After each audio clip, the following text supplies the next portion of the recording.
শুভ সকাল বন্ধুরা, মালদা জেলার এই ছোট্ট গ্রাম থেকে আমি মাম্পি তোমাদের কাছে নতুন একটা ভিডিওর সাথে সবাইকে জানাচ্ছি ওয়েলকাম। তো চলো বন্ধুরা, দেখো ছাদে চলে এলাম। আর ছাদের ওয়েদারটাও সেরকম কিছু বোঝা যাচ্ছে না যে রোদ্র উঠবে না বৃষ্টি পড়বে। তো অনেকটাই মেঘলা আকাশ হয়ে আছে। তো সারাদিনে কাজ শুরু করি আর ছোট্ট করে একটা ব্লগ তোমাদের সাথে শেয়ার করছি। বাবার বাড়ি থেকে চলে এসেছি, তোমরা দেখতেই পেলে যে কাকার কাজ সম্পূর্ণ হয়ে গেছে। এবার আমরা বাড়ি চলে এসেছি, এবার এসে তো তোমাদের একটু আপডেট দিতে হবে, তাই একটা ছোট্ট করে ব্লগ তোমাদের সাথে শেয়ার করছি। আজকে কি করছি না করছি সবটাই তোমাদের শেয়ার করব। তো ভিডিওটা তোমরা এন্ড পর্যন্ত দেখতে থাকো, আশা করি তোমাদের খুব ভালো লাগবে। তো চলো বন্ধুরা, তোমরা ভিডিওটা দেখে নাও আর আকাশের ওয়েদারটা তোমাদের এক ঝলক দেখিয়ে দিচ্ছি। তো চলো দেখতে থাকো।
দেখো এখানে বন্ধুরা মাছ নিয়ে নিয়েছি পাড়া থেকেই, বড়মশাই নিয়ে নিয়েছে। এখানে বাটা মাছ নিয়েছে আর ছোট ছোট কিছুটা মাছ নিয়েছে। তো ছোট মাছ খেতে বেশ ভালো লাগে, তাই বললাম অল্প করে নিয়ে নাও, কালকে তো শনিবার। আর এদিকে দেখো সবজি নিয়ে নিয়েছে, পাড়া থেকেই সবজি নিয়েছে, বাজারে যাওয়া হয়নি আজকে। আর টুনাটুনি কি আর রান্না করব, তাই না বলো? দুজন থাকলে তো আর সেরকম রান্নাবাড়ির ঝোঁক থাকে না। ছেলেমেয়েরা থাকলে অনেক রকম রান্না হয়, বাট আমরা দুজন আছি তাই অল্প করেই রান্না করব। আর এই যে দেখো বেগুন নিয়েছি, পটল নিয়েছি, ডাঁটা নিয়েছি আর লেবু নিয়েছি। তো চলো, আর মোচা নিয়েছি। দেখতে পেলে যে সবজি বাজার করা হলো, মাছ নেওয়া হলো, পাড়া থেকেই নেওয়া হলো, বাজারে যাওয়া হয়নি তাই পাড়া থেকেই নিয়ে নিয়েছি। তো চলো, প্রথমে সবজি কেটে মাছটা কেটে পরিষ্কার করে রেখে তারপরে চলে যাব স্নানে। স্নান সেরে পুজো দেব, পুজো দেওয়ার পর রান্না করব। তারপরে রান্না করার পর আর কোনো কাজ নেই, ফাঁকা বসে থাকবো, দেখি কি করছি না করছি। আজকে ভাবছি একটু দোকানে কাজ কমপ্লিট করব, কিছু গোপাল ঠাকুরের ড্রেস বানাতে হবে। তো চলো সারাদিনে দেখতে থাকো কি করছি। সবজিটা আগে বানিয়ে নিই, তো চলো দেখতে থাকো।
তো বন্ধুরা, সমস্ত কিছু জোগাড় করে আমি চলে এলাম ছাদে।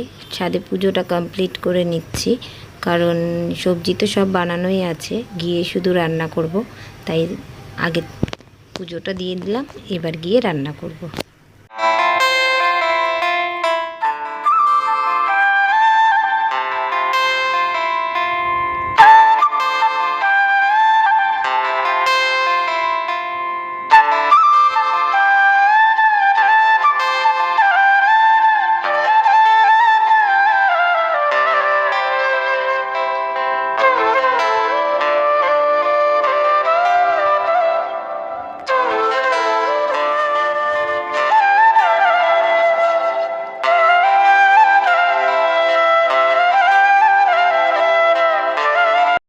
বন্ধুরা দেখো মাছের চচ্চড়ি করব। এখানে বেগুন দিয়ে দিয়েছি, পটল দিয়ে দিয়েছি আর আলু দিয়েছি। 3 সবজি হয়েছে তাই একটা দুটো ডাঁটা দিয়ে দিয়েছি।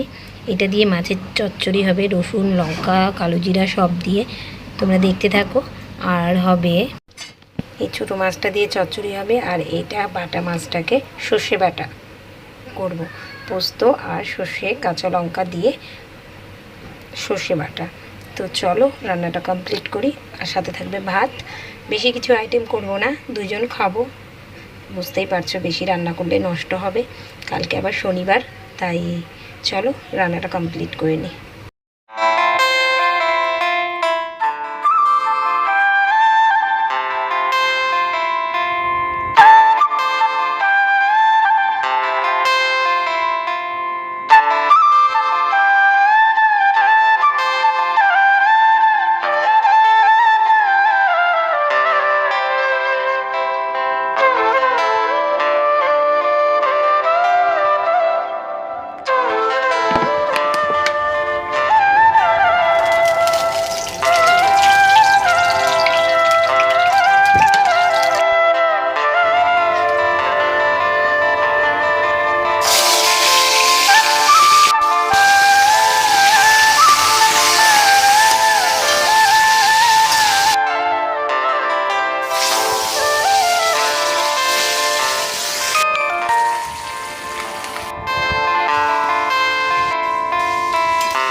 তো বন্ধুরা যতটুকু পারলাম রান্নাটা শেয়ার করলাম। দেখে নাও কি কি রান্না করলাম। এখানে ভাত আছে আর উপরে 2টো লেবু কেটে রেখেছি। আর এখানে দেখো সর্ষে বাটা করেছি মাছের, একটুখানি হালকা সর্ষে রেখেছি। আর এদিকে করেছি মাছের চচ্চড়ি। তো চলো রান্না তো কমপ্লিট হয়ে গেছে, এবার খেয়ে নিই। তো বন্ধুরা অনেকক্ষণ পর আবার তোমাদের কাছে চলে এলাম।